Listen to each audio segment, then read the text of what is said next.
the provision related to resident director. So every company shall have at least one resident director who stays in India for a total period of more than equals to 180 days during the financial year. मतलब एक financial year में एक director जो होगा जो more than equals to 182 days India में रहेगा ही, तो एक resident director रहना ही चाहिए. प्रोवाइडेड दैट इन केस कि अगर नया कंपनी साल के बीच में फॉर्म हुआ है तो प्रोपोर्शनली हम लोग उसका कैलकुलेशन करेंगे. देखिए ऐसे करके जितना भी डेज फॉर्म हुआ है इंटू 182/365. फिर पनिशमेंट सेक्शन 172 के हिसाब से रेसिडेंट डायरेक्टर का भी classification same as women director है कि डेजिग्नेशन इटसेल्फ नहीं है, वो एग्जीक्यूटिव और नॉन एग्जीक्यूटिव के अंदर ही आती है. फिर there is no provision intermediate vacancy में इसका कोई प्रोविजन है नहीं बेसिकली. सो यही लिमिट है. अब इसका हम लोग का क्वेश्चन दिया हुआ है क्वेश्चन बुक में. Let's solve that question. We'll solve the question now.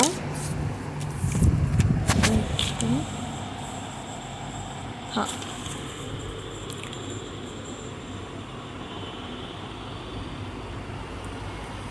LKG Limited है which was incorporated on 5th May 18. Under the Companies Act, Mr. Ramanujan appointed first director. Company का अपॉइंट हुआ है 30 सितंबर को. जून मई को कंपनी फॉर्म हुई है और 30 सितंबर को ये हुआ है. तो सबसे पहले देखिए total number of days 5th में और 31st 19 में कितना आएगा. बोथ डेज को इंक्लूड करेंगे तो 31 डेज आएगा. फिर total remaining days after appointment, अब वो अपॉइंटेड 30 सितंबर से मार्च में हो ही गया है तो बोथ डेज इंक्लूसिव करेंगे तो 183 डेज होते हैं.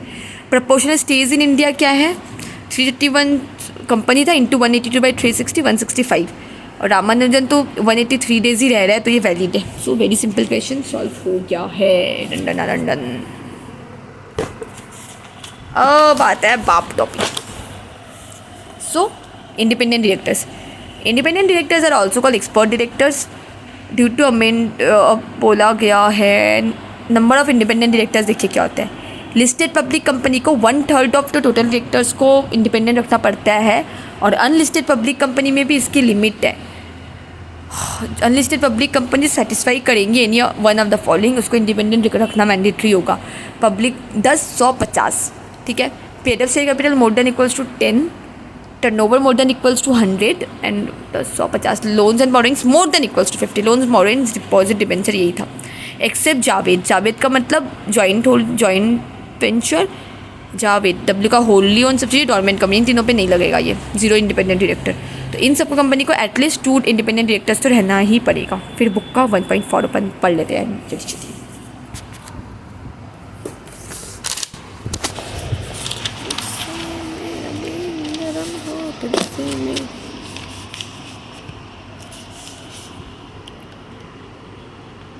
देखिए every listed company shall have at least 1/3 of the total number of directors as independent directors and the central government may prescribe. अब मिनिमम सेंट्रल गवर्नमेंट क्या प्रिस्क्राइब करेगा कब करेगा कोई ठीक तो है नहीं, किया तो है नहीं तो कोई मतलब नहीं बनने का. राउंडिंग ऑफ होगा अपर राउंडिंग ऑफ. ठीक है. अब जो कंपनी को चाहिए मैंने समराइज फॉर्म में आपको पढ़ा ही दिया था वही है. Every listed company shall have at least 1/3 of the directors as independent. The following company को एटलीस्ट 2 डायरेक्टर रहेगा जो इंडिपेंडेंट रहेगा. पब्लिक कंपनी को 10 more than equals to 10. Public company having turnover more than equal to 100. Public company having outstanding loans, debenture, deposits 50 more than 50. बाकी तो में मोर than equals to, इसमें more then he है बस. और है इसमें लेटेस्ट ऑडिटेड एफएस होएगा ये. और फॉलोइंग क्लास कंपनी में नहीं लगेगा. Joint venture, होल्ली on dormant company. फिर जॉइंट वेंचर की यहाँ पे डेफिनेशन दी हुई है. अब देखिए नोट 1 क्या बोलता है. नोट 1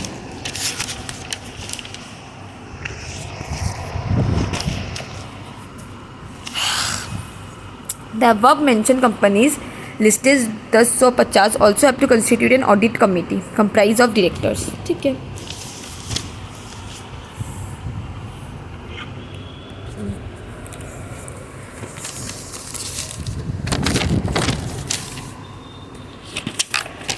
यार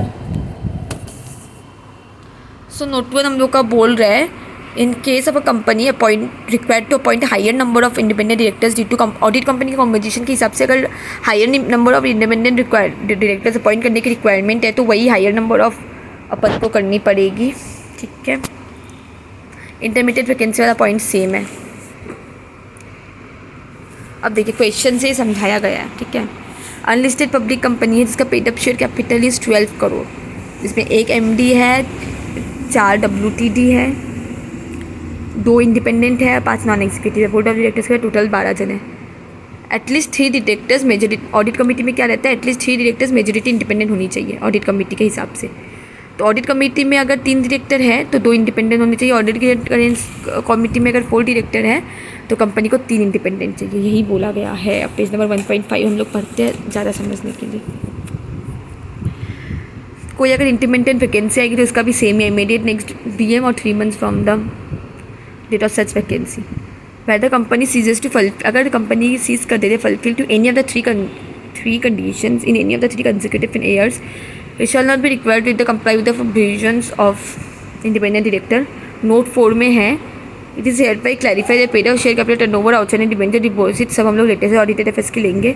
और नोट 5 ये वाला, a company belonging to any class of companies जो higher number of independent director specify law में, तो फिर हायर वाला अपन देखेंगे। मीनिंग ऑफ इंडिपेंडेंट डायरेक्टर यहाँ पे सेपरेटली बोला हुआ गया है कि every independent director at the first board meeting in which participates as director and for the first meeting in every financial year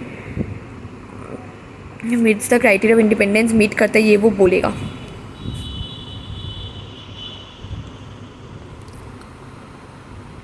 note 5 जो है ना, नोट 5 वाला जो यहाँ पे पॉइंट है, कोई लॉ में अगर ज़्यादा बोला पड़ेगा तो हम लोग ज़्यादा करेंगे। इसका क्लैरिफिकेशन देखिए, यह सेवी के अकॉर्डिंग चेयरमैन अगर जिसका एग्जीक्यूटिव है उसमें 1-2 रहना चाहिए टोटल डायरेक्टर, इंडिपेंडेंट होना चाहिए। जिसका चेयरमैन नॉन एग्जीक्यूटिव है उसमें 1/3 रहना चाहिए। तो ये हम लोग इसके अकॉर्डिंग फॉलो करेंगे, ठीक है। फिर रेम्यूनरेशन बोल दिया, सिटिंग फीस जो मेंशन रहेगा, रीइंबर्समेंट और प्रॉफिट रिलेटेड कमीशन मिलेगा। उनको कोई ईसॉप वगैरह नहीं मिलता है। अब टेन्योर देखिए इंडिपेंडेंट डायरेक्टर का, अपॉइंटेड ऑर्डिनरी रिजोल्यूशन के हिसाब से 5 साल, फिर अपॉइंट हो सकता है एसआर से 5 साल, फिर कूलिंग पीरियड आ जाता है 3 साल का। देख लीजिए, subject to the provision of section 152, independent director shall hold office for a term of 5 consecutive years but shall be eligible reappointment passing of SR by the company in disclosure of board report. Board report में फिर SR पास करने से फिर हो जाएगा। अब बोला हुआ गया है, क्वेश्चन अपन कर लेते हैं 3, 4, 5। हा थक गया, मेरा मुंह दुख रहा है। Question book, where is my question, तो गिर गया।